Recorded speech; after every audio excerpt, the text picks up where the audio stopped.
Hi, it's Pastor Chris with a short introduction to what you're about to see, or maybe more accurately, what you're about to not see.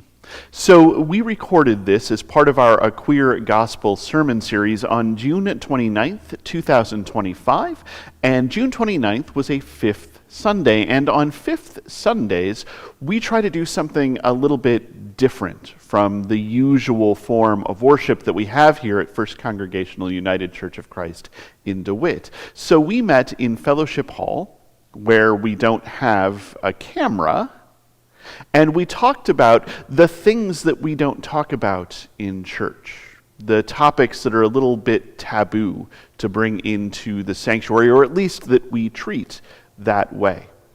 So of course, since there's no camera, there's no video, but we did take the audio from that and kind of cut it together to make something that we hope you will find interesting. So I apologize that you will not really have anything to look at with this video, but at the very least, you can listen and get an idea of how we do some things at First Congregational United Church of Christ in DeWitt. Thank you very much for your time, and enjoy. So we have a list of things we don't talk about so much in church. I summarized a few of them, and some of them were pretty similar, so hopefully this captures a lot of what people wrote down. So we have sex and gender, and the sex one said, also the physical act, the thing. Ways to discuss politics, right? So how can we have political conversations nicely and civilly? Theodicy, which is the big fancy word for how do you believe in God when also things are terrible, right? When there is suffering and corruption and all of that stuff in the world, how do you believe in a good and loving God? The federal budget, we could also take that to probably the state and local budgets and government budgets in general. Partisan voting, so how people vote, where we kind of stand on those different things. The people who are missing from the church. Immigration, just plain how hard it is to believe in God. Disabilities, abortion, prison, children, and the pastor. It said the pastor. We don't talk about the pastor. Is there anything else that anybody would want to add to this list of kind of stuff that we just don't talk about in church? Okay. So to bring Ralph's question in, why don't we talk about this stuff in church? Does anybody have any thoughts or ideas on why we tend to avoid these topics and probably some other topics that are like them? Okay, now because I am actually recording this so I can snip something together for the internet, but I'm going to read these off. So we have that it's just not appropriate. Some of these things might make us feel guilty in some way. We're afraid of disagreements, afraid of hurting someone's feelings, afraid we're the only person with that view, afraid of being embarrassed. And of course, we hear about some of this other places all the time, kind of depending on our media diet and the communities that we are in. I am noticing up here a lot of fear. So I think some of them probably make us feel more afraid than others, but some of them also make us feel afraid in different ways. I'm not sure how many of us would be afraid of talking about children, but I can understand being a little afraid about talking about the people who are missing from this church, especially when we're talking about like the people who used to come here, although that used to is getting further and further into the past, and don't so much anymore. And what does that mean when we start talking about like, oh, what does that say about us? What did we do? All that kind of stuff. And then definitely when we start talking about anything having to do with that big, broad category of politics, we get afraid of being the only person in the room who holds a certain view, or being embarrassed about our view, and not necessarily embarrassed in like a bad way, but embarrassed because we're the only person in the room maybe. Or of hurting someone else's feelings, or of just having a disagreement, because a lot of disagreements about things that fall under that political umbrella get heated and end in arguments, and we can be worried then and afraid of losing friendships and losing relationships if we find ourselves on opposed, not necessarily opposite, but opposing ends of things like that. Yeah, so that's a good list of things that we don't so much talk about, and a good list of reasons that we might not talk about. I do want to talk a little bit about kind of a big cultural reason that we tend not to talk about these things. And I'm not going to nerd out entirely about this, even though I could. So there's a big, long history of a trend called secularization, right? So the world becoming more secular. Religion, broadly, and Christianity in particular, not playing as much of a role in public life as maybe it once did. And that was a big change. Part of that big change, at least, took place like 500 years ago. It used to be, once upon a time, that kind of church world and government world and political world and social world were really deeply intertwined. And then there started being this idea, coming mostly from the political world, from kings and princes and emperors, that maybe these two spheres shouldn't share power. But kings and princes and emperors should have power, and religion, insofar as it was something public, is something that they should have power over. And any religion, insofar as they did not have power over it, should be private and personal and just between you and God. It was kind of this play for power, and it pushed a lot of religious stuff into kind of a private space. So you could talk about things that were important to society and the state and politics and all that kind of stuff, or you could talk about religion quietly over here. So that was one big shift that happened, and it happened over the course of centuries.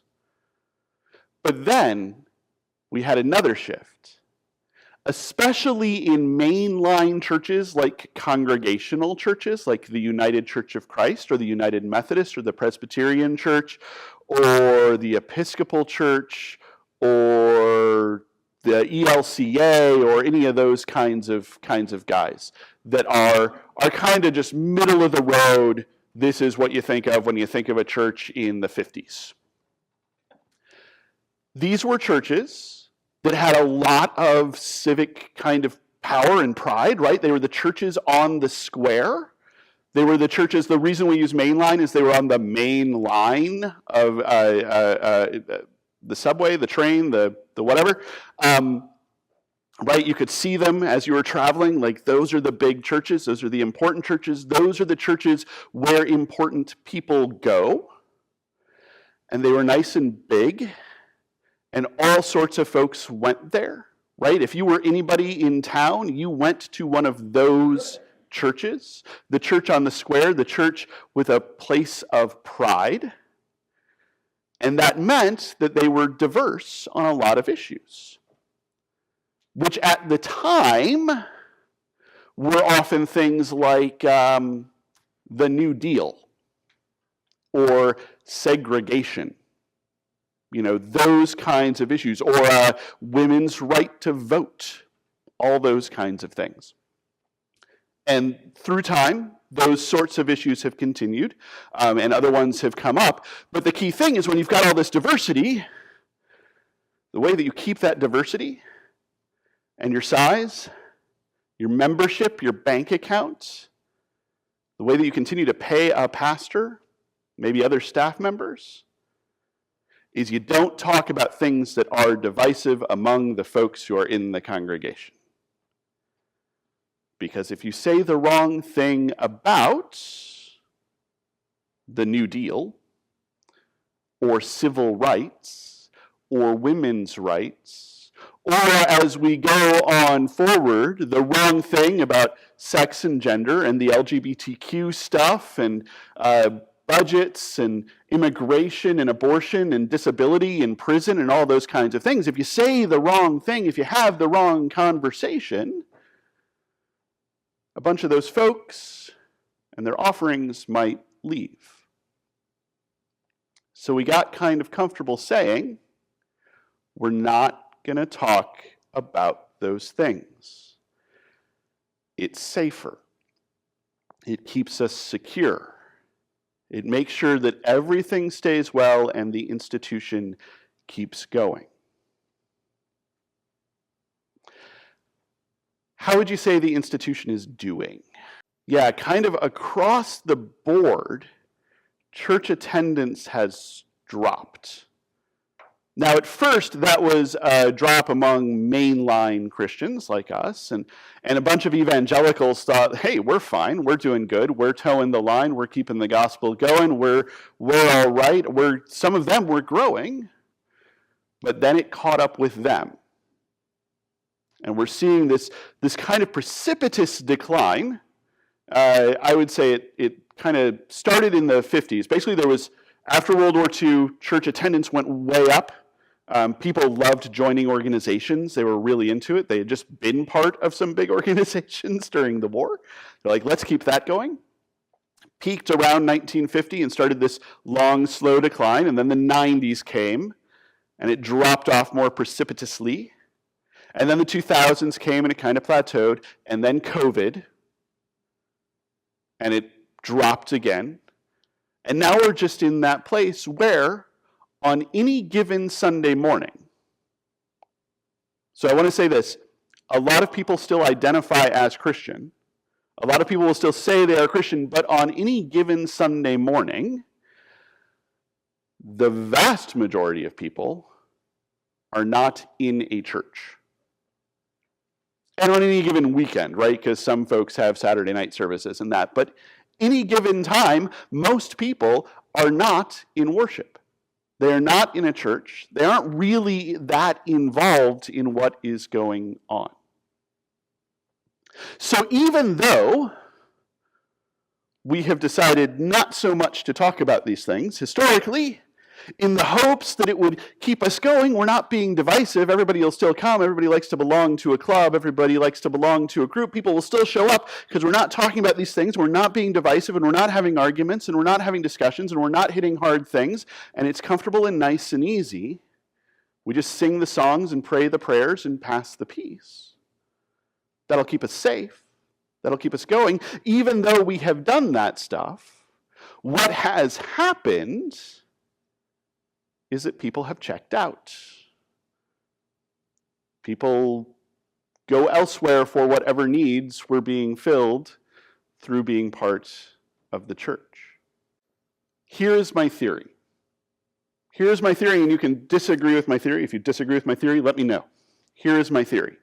I think part of what happened when we stopped talking about hard things was we started saying if something is relevant and important and worth discussing and arguing about, worth having those deep conversations about, you do not come here to do that. And as with the rest of secularization, we kind of ended up saying all of the big important stuff is out there. If you want that, find it somewhere else. And we ended up being left with less and less stuff that's important, especially in a world where believing in God is really hard. Where a lot of people aren't thinking, if I don't pray today, I'm missing something. Or if I don't worship this week, I'm missing something. If you don't think there's something else there to miss, and nothing else is being offered, you just don't show up. Does that sound like a reasonable theory? Kind of we declared ourselves not maybe so relevant to your life. Now, I do want to say it is very nice sometimes to have a place where you don't have to talk about that stuff. Like, I agree with that, and certainly we don't want to talk about it all the time, because it's important to have those breaks and to say, I'm going to a thing where we are not even going to touch some of that stuff. But if we never touch it, then folks aren't going to come here to find it when they're looking for it, and to maybe find those conversations, those discussions, those ideas in a different way than they encounter them out there in the world, where it's one side against the other. Because while we're afraid of this stuff, one of the things that I love about a church, that I love about a community, that I think is true about this community, is we can actually disagree pretty well. Most of the time, if I disagree with someone and we end up talking about it, we just talk about it. And we get to know each other better, and we get to learn about each other some more, and we find ways to help each other. And we accommodate each other, and we make stuff work. And that's a really powerful example of what a church can do that, like, I'm going to date myself here, talk radio cannot, right? Or a podcast cannot, or cable news cannot, or any of those other things cannot. Part of why I wanted to talk about this, so part of it is the sermon series that we're in. I mean, we're talking about gender and gender identity and sexuality and that kind of stuff. And I know that before, when I have mentioned that in a sermon, there's usually been someone who says, don't preach on that, don't talk about that. That's all you ever talk about. Jeez, it's just constant. But part of it too was, we had a funeral a while ago, and there were grandchildren at the funeral. There usually are. There often are. The grandchildren were part of the family. They were here the whole time. And I don't know if you know this, but funerals are really boring for children. Right? There's a lot of sitting and being solemn and trying to keep it together and wearing uncomfortable clothes. That's also how a lot of adults seem to feel. And so I was trying to have things set so that the kids had something to do. Not as much during the service, although they had the busy bags, and I made sure that the parents knew that the playground was available. But even before and after the service, we had the coloring table set up. We had all that stuff so that the kids had something to do. And as the day wore on, right, as we had the lunch and the lunch finished up, some of the kids discovered that this building is made for running. We have this long hallway, and it is great for running up and down and up and down and up and down. We have this circle that is formed by the doors between Fellowship Hall and the narthex that is great for just going in circles and chasing each other around and doing that. And some parent, as I was walking by, said to one of the kids, "We don't run in God's house." And I thought, that's a little weird. Like, one, the building is made for running. Two, kids are largely built for running. Like, they are well designed for it. There's a lot of energy to burn off, and it's God's house. There's joy here. There's happiness here. There's fun here. Don't we want children to know that it's fun? But it is important to be careful when you are running. We don't run as fast as we can down the hall, not because God doesn't want us to run, but because we might trip and fall over and hurt ourselves, or hurt our brother or sister, or hurt our cousin, or hurt whoever. So we're careful when we're running, but run. Have fun, enjoy, be happy in this place. Because God wants us to be happy. So I guess that's a way of saying maybe we should try talking about some of these things with some joy. And in case you're worried that talking about some of these things takes us out of the biblical world, out of that scriptural place, out of that place where we can get stuff, I did remember that we had a scripture reading today.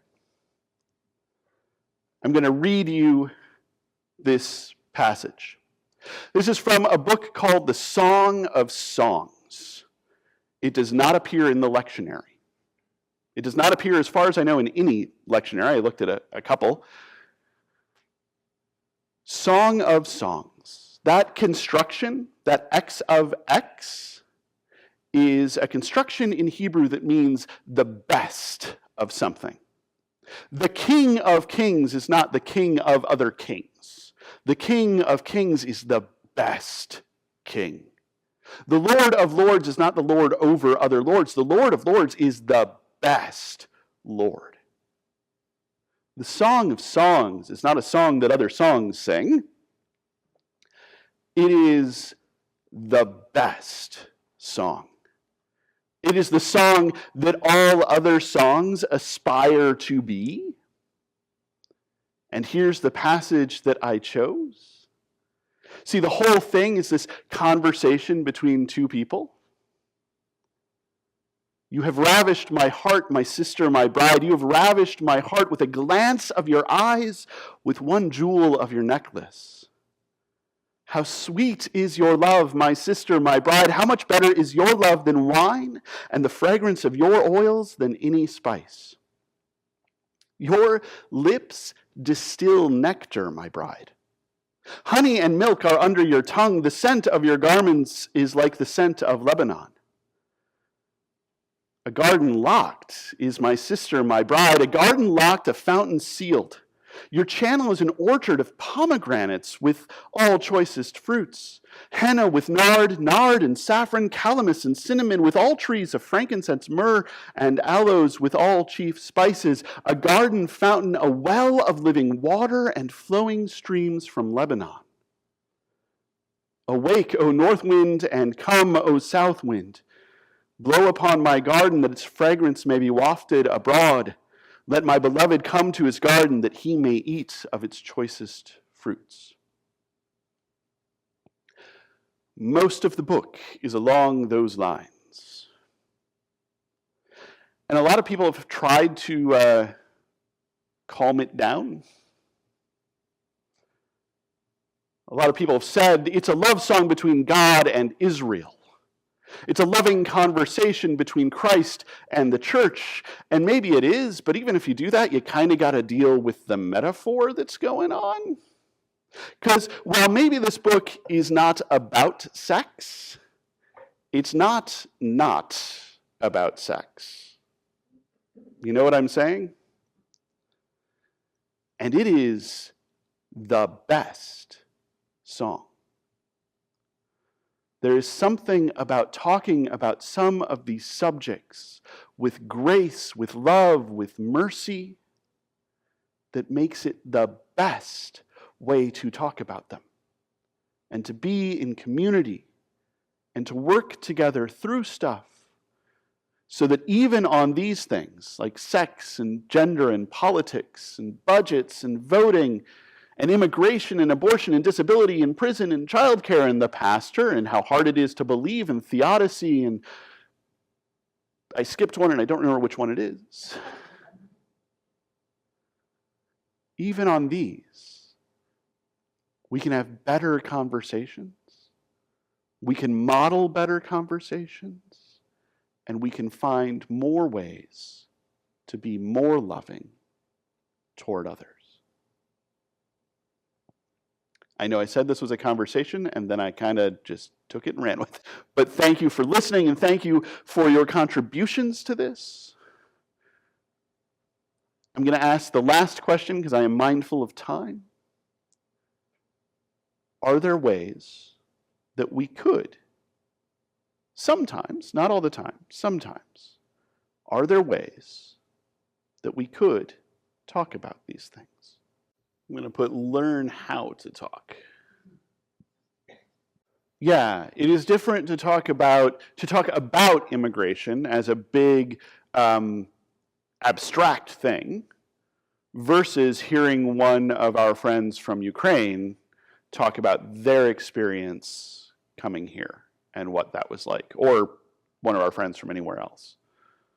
Yeah. Other thoughts?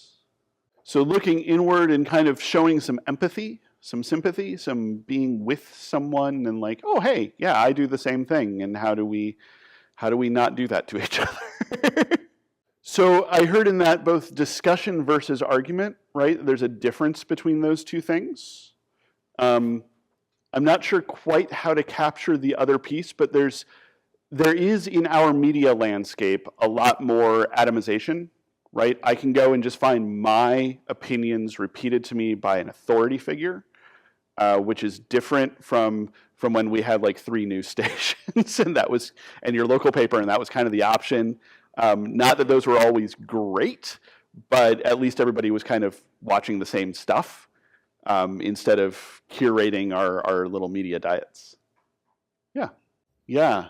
There is kind of thing. So I put total dropout up there, but what I mean by that, is it's not just finding another church. It's just saying no to like the whole thing, or at least not saying yes to the whole thing.